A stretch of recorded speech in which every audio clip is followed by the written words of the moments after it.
Times as far as Gus Poyet is concerned. His side rock bottom of the table on 8 points, and of course West Ham themselves are in some difficulty. They're only outside the relegation zone on goal difference at present.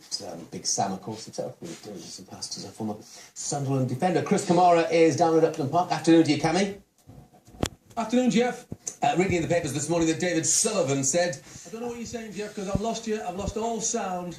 So I presume you're ringing to ask me about what's going on at West Ham, I presume. No point in me replying, because got here. I've got you back, Jeff. I've got you back. I heard you giggling. Fantastic. Look, we read in the papers this morning David Sullivan saying, I really believe that Sam is the man for the job. So a vote of confidence. Do you feel that Sam needed a vote of confidence? Yeah, big vote of confidence, and basically he's also saying that if they knew about the injuries that would happen, which you never know in football, then they wouldn't have signed Andy Carroll in the first place. But, you know, I mean, that's a bit harsh, and Andy, I'm sure, has probably read that or somebody's told him about it, and he'll be even more determined to when he does come back from injury to make sure that he performs.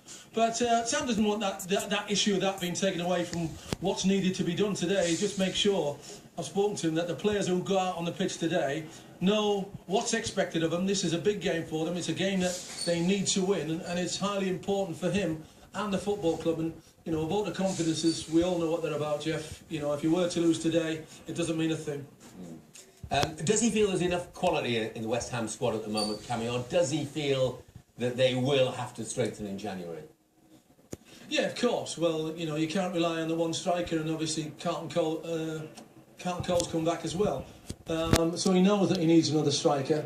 That's important for him. A lot of frustration last week because of the injury to Downing. We saw what happened with the skipper as well. So it's a difficult time for him. But as he said, you know, if they win today, everything's rosy in the garden, so to speak.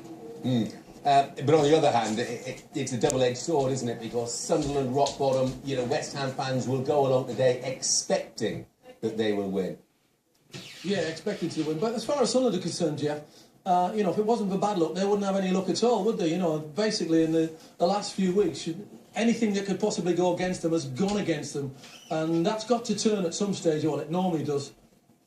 Kammy, thanks very much indeed. We're going to make it short because there has been another goal at the Etihad Stadium. Second goal of the afternoon. City were a goal to the good against Arsenal. What's happened now? Ian Dowie. Well, Yaya Toure will be hanging his head. He tried to dwell on the ball in midfield. Ramsey does brilliant, steals it off him, then plays a nice ball out to Ozil. But every time Ozil's on the ball, something special happens. He takes his time, he just rolls a pass back to Theo Walcott, who gets an average touch to it. But as it goes on target, Demichelis leans down off that big mop of hair, touches head, deflects past the keeper, 1-1. That's a famous flicks if it's touched him at all, in fact, but...